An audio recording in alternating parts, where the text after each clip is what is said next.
Two through threes and F&N bullets to rip through tissue. Better say your last goodbyes, cause your fam gon' miss you. A shooting star, so them headshots is not gon' miss you. A young coach, so I'm playing games with her mental. Back with another reaction. Bringing to the stage Joe Rogan. This is a topic of the relationship between drugs and creativity. I always wanted to see how other people thought of the connection between the two. Is there a connection? Or, is that just substance abuse? Or, just wanted to hear the different ideas of different people, especially Joe Rogan. Let's get into the conversation of it. Let's go down this rabbit hole of the relationship between drugs and creativity on the Joe Rogan podcast. Definitely check that out because he always have good guests on, good subjects and everything. So let's get it. You got the Who. Yeah. When you think about the Beatles, obviously. AC/DC. Yeah. Yeah, you got all sorts of shit. You got a lot going on back then, you know? Of course, you have Hendrix. Joplin. Janis Joplin. The Doors. You got, man. You got a lot of shit. And then you got the weird ones, the Mamas and the Papas. And Amazing band. wasn't there some weird shit that went on with that family? Well, yeah, but also heroin and cocaine kind of killed all that whole music scene. Yeah, there's a lot of that. That's the problem. It sort of starts it up and then it poisons it. Well, psychedelics and weed, probably good for your music. When you get into cocaine and heroin, it's not going to... Your music's going to die. You know, I get it that it's bad for you, but I think it can't be a coincidence that so many people that love heroin made amazing music. Beforehand, though. So a lot of Beforehand? people... Yeah, look at Lou Reed. Any of them who got into heroin, their music stopped. Lou Reed was always... Even Hendrix and Jim Morrison, I mean, a lot of the songs that Hendrix was writing, I mean, he died at 27. Yeah. So that was a relatively... His musical development, I think, was done less with, maybe psychedelics, but I don't think heroin played a factor until later on in his life. So it's hard to say. I mean, I don't know. I know he was arrested in Toronto with heroin. I don't know the whole history of his...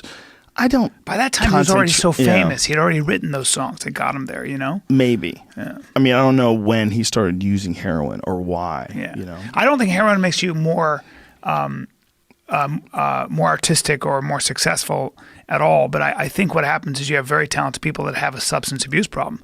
That's what Stephen King said. He said, I'm a great writer, but I don't remember writing Cujo. Yeah. My alcohol didn't make me a better writer. I'm a really imaginative, talented writer who happens to have a substance abuse problem. And I had to get rid of it. Yes and no. Yes and no. Because yes, he is unbelievably talented. Yes, he's an amazing writer. He's one of my personal favorites. I mean, I probably read more Stephen King books than any other fiction author. But the stuff that he wrote when he was doing drugs was hardcore shit.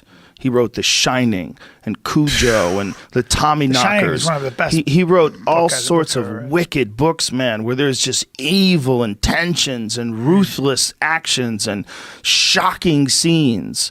And the fact it was a coincidence he was doing coke. Just a coincidence he was drunk no, I and think, doing coke. I don't think that's what wrote the books, though. I think what happened was... No one's saying that. Yeah. Look, vitamin C doesn't make a person. Right. These are tools to squeeze the most out of your imagination while suppressing any sort of societal handcuffs you might have put on yourself because of the horrific notions. Like he said, he would say things in his book where you would go, whoa. Like you would have to take a step back. Like what kind of fucking person thinks this up? Right. What kind of person? I'll tell you what kind of person. A guy who's drunk as fuck doing coke. Yeah. Who's also a great writer. It's not that. Yeah, it's I mean, not, I don't it's know not what, that I he's don't know not what those capable drugs, of writing that stuff and digging into his. I'm not saying that. I think he probably could have achieved the exact same results on the natch because he's Stephen motherfucking King. Cocaine might have focused his mind for it's 24 hours. It's also possible that stuff is rocket fuel.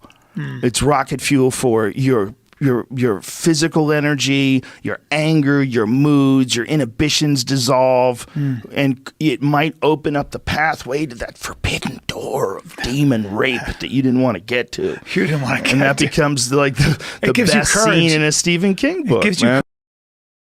That was Joe Rogan with the relationship between drugs and creativity. I think there is a big relationship between drugs and creativity. I think Joe Rogan is right. It's taking off the handcuffs, so to speak, on your creativity when you're on psychedelics and things like that. But sometimes it can be an addiction, and addiction could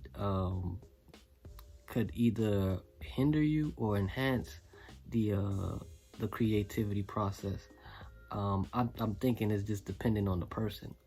If the person is already addicted and can't get the work done, and all they thinking about is drugs and in that nature, but that's always a big thing. All the great artists in the past has been on some type of substance that that it looks or it seemed like it enhanced their creativity, I can't name of one that wasn't on something, and can't think of an artist that wasn't on anything. It seemed like it enhanced their creativity, or they could have just been creative. We definitely have to take it from an artist that was on psychedelics or any type of drugs or that nature to tell us that experience.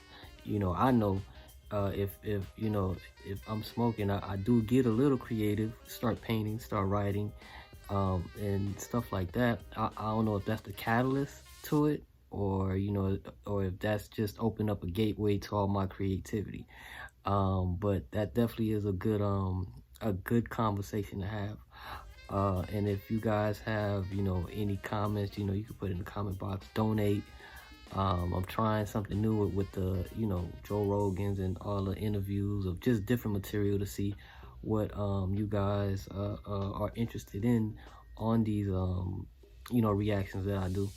And you support, donate, and definitely I'm gonna do more of these type of reactions of the Joe Rogans and in that nature. But this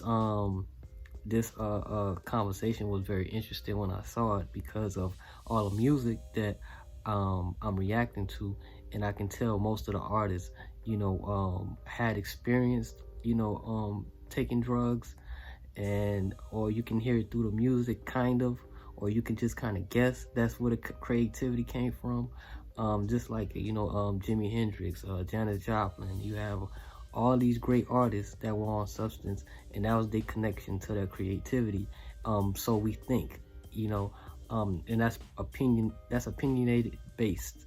It's not something that's hardcore facts, but we know there was on something that was facts.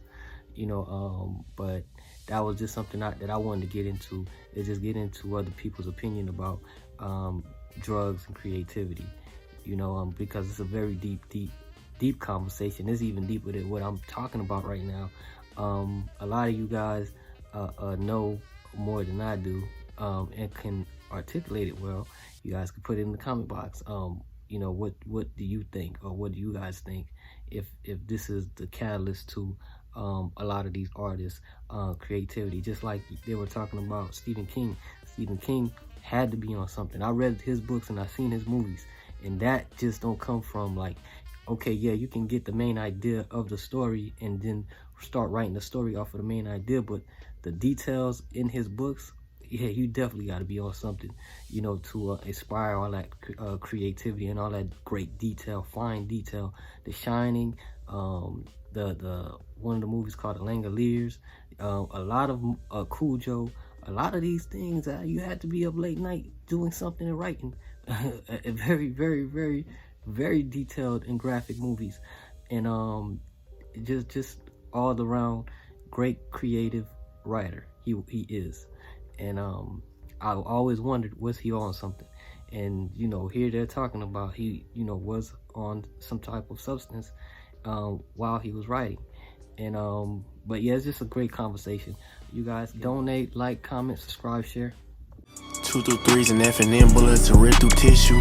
Better say your last goodbyes, cause your fam gon' miss you. A shooting star, so them headshots is not gon' miss you. A young coach, so I'm playing games with her mental.